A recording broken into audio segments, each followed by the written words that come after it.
Vamos a tomar contacto ahora con un trabajador que a principios de julio estaba en esta misma mina cuando le cayó una plancha sobre una de sus piernas. Lamentablemente sufrió la amputación. Gino Cortés está con nosotros ahora en el teléfono. Gino, buenos días. Ya, gracias. Sí, buenos días, ¿cómo está? Gino, usted conoce perfectamente bien las condiciones que hay o que había al interior del túnel de la mina San José. De hecho, uno de sus trabajos, tengo entendido, era revisar la fortificación de los túneles, ¿o no? No, revisarla no, efectuarla. Yo no era supervisor ni capataz, yo era trabajador y yo me encargaba, conjunto con mis compañeros, en realizar, digamos, las labores de fortificación, efectuarlas. Y a principios de julio, antes de que usted sufriera el accidente, ¿cuáles eran las condiciones de la mina? Sobre todo en el lugar donde se produjo el primero de los derrumbes. ¿Usted recuerda? El primero de los derrumbes, ahora no, mire, que el derrumbe que sucedió ahora sucedió más o menos en el trayecto de la mina hacia de la superficie hasta el refugio, como a la mitad. Ese espacio siempre uno lo transitaba en camiones, en camionetas, uno no iba caminando, así que no podía evaluar, digamos, bien cómo estaba la situación ahí. Gino, ¿y usted recuerda lo que contaban las familiares de algunos de los trabajadores que están en este minuto atrapados? Si había ruido, si había habido como advertencias de que podría haber un derrumbe mayor. Sí, claro que sí. Sí, algunas veces se sentía unas quebrazones muy fuertes y nosotros nos asustábamos y salíamos a superficie y dejábamos que pasara el tiempo, unas 2 o 3 horas, y después tendríamos que entrar de vuelta a la mina. ¿Y cuál era la actitud de los ejecutivos, de los gerentes, de los dueños de la mina con respecto a este riesgo que ustedes están siendo sometidos? No, ellos implantaban seguridad y decían que era normal, que los expertos, digamos, decían que era una situación normal del cerro y que muy a menudo sucedía. Gino, la mina había tenido accidentes en el pasado, había estado cerrada y se autorizó su reapertura hace un poco más de un año. ¿Ustedes estaban conscientes de los accidentes que había tenido en el pasado? Sí, por supuesto que sí. Bueno, señorita, hace un año que estoy trabajando ahí, pero hay personas y compañeros míos que hacían muchos años que trabajaban, inclusive conocían a las personas fallecidas, y la situación, mira, a mí, yo lo que supe es que la situación siempre siguió igual. Cuando se cerró la mina, después se reabrió por un contratista, no por la misma mina. ¿Ah? Y empezaron a trabajar igual que antes nomás, y no cambió nada. Ahora usted dice que el derrumbe se provocó cerca de la mitad, en una parte donde el túnel era tan grande que cabían camiones, ¿cierto? Sí. Ahí, usted que conoce la mina por dentro, ¿puede lograr dimensionar de cuánto puede haber sido ese derrumbe desde ese punto hacia abajo, hacia el fondo del túnel? Sí. Yo lo dimensiono y es enorme. Debe haber, yo calculo, 1 kilómetro de derrumbe, aproximadamente. Gino, después del accidente que usted sufrió a principios de julio, yo he leído algunos reportes de prensa e informes de las autoridades que señalan que se realizaron algunas fiscalizaciones en la mina. Incluso había uno que decía que en la mañana del jueves, el día del derrumbe, habían estado fiscalizando en el refugio y que habían confirmado que habían los elementos necesarios. ¿Usted tiene información de eso?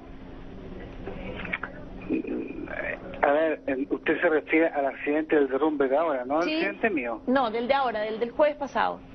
No, es que yo imagínate, yo estaba hospitalizado, pero yo lo que tenía entendido es de que sí, efectivamente, había un cajón donde se encontraban unas frazadas, unos alimentos en lata, pero no gran cosa, o sea, no gran cosa, no como para mantener a 33 trabajadores y un tubo de oxígeno. Esa era la situación antes de que usted sufriera el accidente, a principios de julio, ¿no? Sí. Ahora usted dice un cajón, es decir, en la parte habitual del túnel estaba este cajón con estas víveres de emergencia, ¿o se trata de un refugio, de un lugar construido específicamente como un refugio? Dentro del refugio, exactamente. ¿Y cómo es el refugio, Gino, físicamente? Mire, físicamente es un lugar de aproximadamente unos 10 metros por 5. Digamos, está protegido por una malla para que no haya desprendimiento de roca, tiene una puerta de metal y bueno, está suministrado con oxígeno, pero ese oxígeno por el derrumbe tiene que haberse cortado, obvio. ¿Usted se refiere suministrado con oxígeno por las chimeneas? No. Por la misma red de aire que se suministraba para las maquinarias, para los trabajos. No era una vía alternativa, digamos, de alimentación. Era la única. Gino, y este refugio que usted dice de 10 metros por 5, que por lo que entendemos estaba construido con ciertas medidas de seguridad, de hecho tiene una malla y una puerta, dice usted, sí. Los mineros que estaban trabajando el día del derrumbe, el jueves pasado, ¿estaban cerca o a cuántos metros, kilómetros pueden haber corrido a ese refugio? Mire, señorita, eso es una incertidumbre muy grande porque nosotros a la hora de colación siempre nos íbamos a las 1:30, 1:15 para las 2. Entonces es muy probable que el derrumbe lo haya pillado justo en el momento que se estaban trasladando en el camión de personal. Ahora, si por algún motivo se hayan atrasado, bueno, lo más seguro que estén en el refugio. ¿La hora de colación era en el refugio, Gino? No. Era en superficie. Por eso le digo, el camión nos esperaba a nosotros a las 1:30, 1:15 para las 2. Y ahí el camión seguía rumbo hacia arriba. Y yo calculo que es justo el momento en que el derrumbe tenía que haberlos pillado. Dino, disculpe, pero para entender bien, salían a la superficie, es decir, a la tierra, al aire libre, a almorzar. Después entraban en este camión los 33 mineros todos juntos en un camión y manejaban por el túnel, que son 8 kilómetros. ¿Cuánto se demoraban en llegar al final del túnel? Aproximadamente una media hora. Entonces, si terminaron de almorzar como a la 1:30, y usted dice ingresaron en el camión... No, disculpe. Uno salía a almorzar a la 1:30. Salía. De dentro de la mina, uno salía a la 1:30 y llegaba aproximadamente a las 2, 2:15 a superficie a almorzar. O sea, venían saliendo a almorzar cuando los tiene que haber pillado el derrumbe en el camino, dice usted. Sí. A no ser que haya alguna demora, porque siempre de repente alguien se demoraba, había algún percance y salíamos más tarde. Gino, y por último, ¿había en este refugio linternas, batería y agua?